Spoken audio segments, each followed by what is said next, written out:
started in '06, 3 or 4 of us, and then people started seeing our trucks around, phones started ringing, and we were taking care of people and just basically built it by referral, and they loved what we did and how we took care of them. When I came here, I was the 4th employee. Over the next few years, it went to 10, then 20, and then 90, and it's really taken off, and it's a good thing. He's my son, he owns the company, but I'm just an employee doing the job. Quite honestly, extremely proud.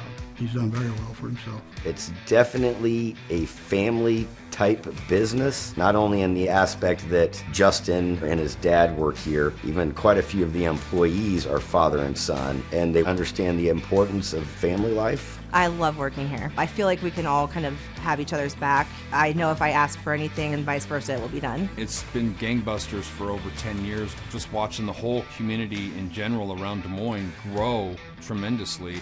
All I can see is just keep moving forward.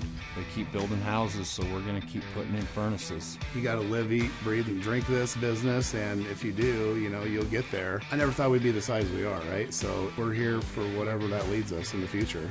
Hi, I'm Justin Gibson, owner of Aspen Aire, and I see Rheem at work every day.